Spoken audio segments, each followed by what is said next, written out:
नमस्कार, मैं डॉक्टर विनीता खरब हूँ। मैं मेट्रो हॉस्पिटल फरीदाबाद में head of unit obstetrics gynaecology and IVF की पोस्ट पर कार्यरत हूँ। आज हम प्रेगनेंसी में कोविड-19 के बारे में चर्चा करेंगे, उसके बारे में जानेंगे। प्रेगनेंसी में कोविड-19 होने की उतनी ही पॉसिबिलिटी होती है जितनी कि जनरल पॉपुलेशन को। जितना नॉर्मली किसी को इन्फेक्शन होने की संभावना होती है उतनी ही संभावना होती है कि किसी प्रेग्नेंट फीमेल को इन्फेक्शन हो जाए। लेकिन प्रेगनेंसी में फिजियोलॉजिकल इम्यूनोसप्रेशन रहता है, यानी कि हमारी बीमारियों से लड़ने की जो क्षमता होती है या शरीर में प्रतिरोधात्मक क्षमता जिसको हम कहते हैं, capacity to fight infections, to fight diseases, वो रिलेटिवली प्रेगनेंसी में सप्रेस्ड होती है, कम होती है। इसीलिए प्रेग्नेंट फीमेल में अगर इन्फेक्शन होता है तो उसके सिवियर होने की पॉसिबिलिटी है, वो सिवियर हो सकता है। मैक्सिमम केसेस में तो कोविड-19 निमोनिया नॉर्मली होता है, माइल्ड होता है, हल्का सर्दी जुकाम या खांसी हो। 80% फीमेल्स को तो पता भी नहीं चलता कि उनको कोविड हो गया है, वो बिल्कुल एसिम्प्टोमेटिक रहता है या माइल्ड होता है। लेकिन सिवियरिटी ज़्यादा आए प्रेग्नेंट फीमेल्स में in comparison to non pregnant counterpart, इसकी पॉसिबिलिटी बहुत ज़्यादा होती है। दूसरी चीज़, प्रेगनेंसी में अगर कोविड-19 होता है तो उसमें एडवर्स आउटकम्स आए, इसकी पॉसिबिलिटी भी ज़्यादा होती है। एडवर्स आउटकम जैसे कि चांसेस कि प्री टर्म बर्थ हो जाए, यानी समय से कहीं पहले डिलीवरी हो जाए, या ब्लड प्रेशर प्रेगनेंसी में बढ़ जाए, जिसको हम प्री इक्लैम्शिया कहते हैं। प्री इक्लैम्शिया अपने आप में भी एक हाई रिस्क कंडीशन है, एक सीरियस डिजीज़ है, तो प्री इक्लैम्शिया का चांस कोविड-19 में काफ़ी बढ़ जाता है।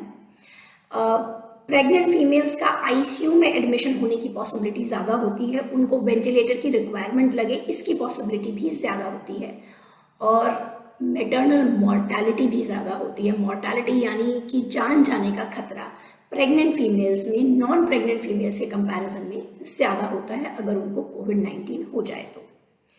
प्रेगनेंसी का जो लास्ट ट्राइमेस्टर होता है, यानी जो आखिरी हिस्सा होता है, 28 हफ्ते के बाद का जो टाइम होता है, उसमें ये खतरा बढ़ जाता है। और ये खतरा उन लेडीज़ में ज़्यादा होता है जिनको कोई कोमॉर्बिड कंडीशन हो, कोमॉर्बिड जैसे जिनको ब्लड प्रेशर बढ़ा हुआ हो, जिनको डायबिटीज़ हो, जिनकी एज 35 से ज़्यादा हो, और जो लेडीज़ जिनको हार्ट डिजीज़ है, उनमें ये कोविड-19 अगर हो जाए तो खतरा कहीं ज़्यादा बढ़ जाता है। चांसेस कि एडवर्स आउटकम्स आएंगे, उसके चांसेस बहुत ज़्यादा बढ़ जाते हैं। मदर को अगर कोविड होता है तो उसका न्यूबॉर्न में ट्रांसमिशन बहुत ज़्यादा नहीं है, न्यूबॉर्न में ट्रांसमिशन के चांसेस कम होते हैं। लेकिन बच्चे पाए गए हैं, न्यूबॉर्न्स मिले हैं जो कोविड-19 मदर से जिनकी मदर को कोविड-19 था, तो उनमें भी इन्फेक्शन पाया गया है। अगर इन्फेक्शन बच्चे में होता भी है तो वो इन्फेक्शन माइल्ड होता है, लेकिन सिवियर केसेस भी रिपोर्ट किए गए हैं।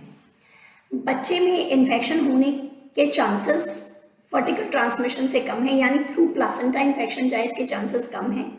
तो इसीलिए अगर प्रेगनेंसी में मदर को अगर कोविड है तो यूजुअली हम बेबीज़ को प्रेग्नेंट डिलीवरी होने के बाद थोड़ा सा डिस्टेंस पे रखने की सलाह देते हैं। उनको कम से कम 6 फीट की दूरी बनाई रखनी चाहिए। ब्रेस्ट मिल्क में कोविड वायरस सिक्रीट नहीं होता है, नहीं मिला है अब तक जो स्टडीज़ हुई हैं। तो ब्रेस्ट मिल्क या ब्रेस्ट फीडिंग हम एडवाइस करते हैं कि कोविड में ब्रेस्ट फीडिंग कराई जाए। एक्सप्रेस्ड ब्रेस्ट मिल्क यानी निकाल के ब्रेस्ट मिल्क कोई हेल्थ केयर प्रोवाइडर या कोई और हेल्दी इंडिविजुअल बेबी को फीड करे, ये एडवाइज्ड होता है। और ब्रेस्ट पंप जो यूज़ किया गया है उसका हर पार्ट जो मदर का से टच हुआ है या मिल्क से टच हुआ है उसको प्रॉपरली क्लीन करना चाहिए, हैंड हाइजीन मेंटेन करनी चाहिए, और उसके बाद ब्रेस्ट मिल्क लेना चाहिए, एक्सप्रेस करना चाहिए, और उसको बेबी को फीड करा सकते हैं। ब्रेस्ट फीडिंग के अपने बहुत एडवांटेजेस होते हैं। जब ब्रेस्ट फीडिंग कराते हैं तो बेबीज़ में या न्यूबॉर्न में और भी बहुत सारी बीमारियों से लड़ने की क्षमता आती है, जो कि ब्रेस्ट मिल्क में जो एंटीबॉडी सिक्रीट होते हैं उसके चलते। और कोविड अगर मदर को हुआ है तो उसके ब्रेस्ट मिल्क में वायरस तो सिक्रीट नहीं होता, लेकिन एंटीबॉडीज सिक्रीट होते हैं, और ये एंटीबॉडीज़ बच्चे को प्रोटेक्शन देते हैं। तो ब्रेस्ट फीडिंग एडवाइज्ड रहती है। टेम्पररी सेपरेशन अगर हमने मदर का बेबी से किया है तो उस सिचुएशन में भी एक्सप्रेस मिल्क, अगर मदर आइसोलेशन में है और सेपरेट है बेबी से, तो भी ब्रेस्ट मिल्क उनको प्रोवाइड करना चाहिए। आजकल सबसे इम्पॉर्टेंट चीज़ जो है वो है वैक्सीनेशन। गवर्नमेंट ऑफ इंडिया ने प्रेगनेंसी में वैक्सीनेशन एडवाइस कर दिया है, फॉर्मुलेशंस आ गई हैं, उन्होंने हामी भर दी है कि हाँ प्रेग्नेंट फीमेल को वैक्सीन लगवा सकते हैं। और दोनों ही वैक्सीन जो इंडिया में अवेलेबल हैं, कोवैक्सीन और कोविशील्ड, दोनों का वैक्सीनेशन प्रेगनेंसी में लिया जा सकता है।